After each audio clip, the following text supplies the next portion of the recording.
भारत की सबसे बड़ी समस्या गरीबी नहीं है, भारत की सबसे बड़ी बीमारी जातिवाद है। कैसे, मैं समझाता हूँ। मैं एक दलित हूँ।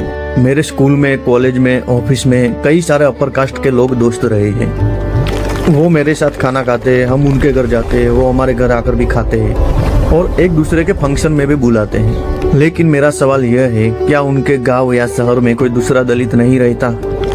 वही दलित अगर उनके गांव का हो, मजदूर हो, सफाई काम करने वाला हो, तो उसे छूने से धर्म भ्रष्ट हो जाता है। अगर वही दलित उनको रास्ते में मिल जाता है तो उनका अपशुकन हो जाता है। मतलब समस्या उस सोच में है जो इंसान को इंसान नहीं बल्कि जाति से देखती है। बाबा साहेब इतने पढ़े लिखे थे, विदेश से पढ़ कर आए थे, लेकिन बड़ौदा में उनको रहने के लिए कमरा तक नहीं मिला।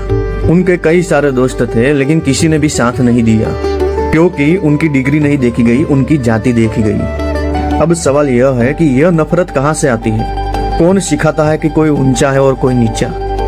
ये संस्कार उनको घर से मिलते हैं। ये सोच धर्म और समाज की उस व्यवस्था से आती है जिसने इंसान को जन्म के आधार पर बांट दिया। मतलब यही वर्ण व्यवस्था जातिवाद की जड़ है।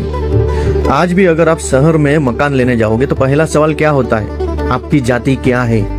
रिश्ता करने जाओ कास्ट, राजनीति करो कास्ट, मंदिर में जाओ कास्ट, मोहल्ला चुनो कास्ट, और फिर कहते हैं कि हिंदू एक हो जाओ। जब तक जाति खत्म नहीं होगी, एकता कहाँ से आएगी?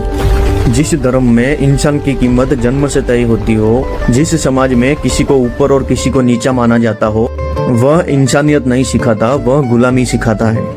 मेरा सवाल किसी व्यक्ति से नहीं है, मेरा सवाल उस सोच से है जो आज भी इंसान को इंसान मानने से डरती है। अगर सच में देश बदलना है तो पहले अपना दिमाग साफ करो, क्योंकि जातिवाद इंसान ने बनाया और इंसान ही इसे खत्म करेंगे।